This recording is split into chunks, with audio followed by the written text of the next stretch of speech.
Vous le savez, depuis quelques jours, j'ai commencé une tournée d'adieu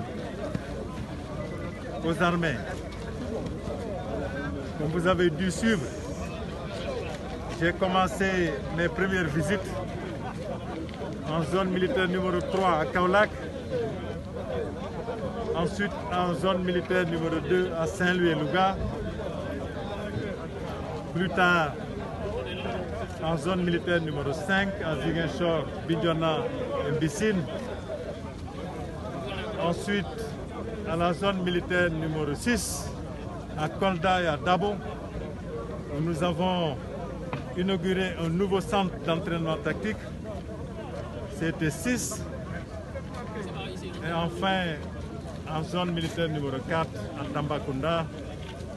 Et dans ces deux dernières zones, nous avons eu le privilège et le bonheur d'installer les deux nouveaux commandants de zone. Et aujourd'hui, je me retrouve ici en zone militaire numéro 7.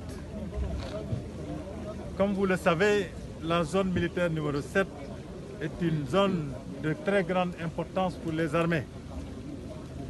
D'abord, du fait de sa position géographique, qui en fait une zone qui est pratiquement une porte d'entrée à toutes les autres zones, mais aussi du fait du nombre important d'unités qui sont positionnées ici. Et ces unités comportent des unités de réserve générale, comportent des centres de formation, comportent des centres d'entraînement. Et c'est conscient de l'importance que revêt cette zone militaire numéro 7 que le commandement a fait d'énormes efforts pour améliorer les conditions de travail, mais également de vie de l'ensemble du personnel qui se trouve ici, en zone militaire numéro 7.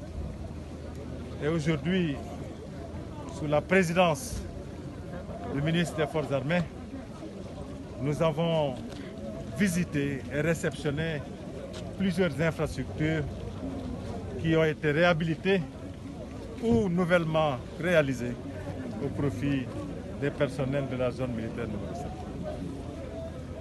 J'ai dit tantôt au personnel que c'est bien de reconnaître l'effort du commandement, mais que c'est mieux de mériter la confiance du commandement en se donnant les moyens d'entretenir les infrastructures dimensionnantes que ce commandement a mis à votre disposition et de les maintenir surtout,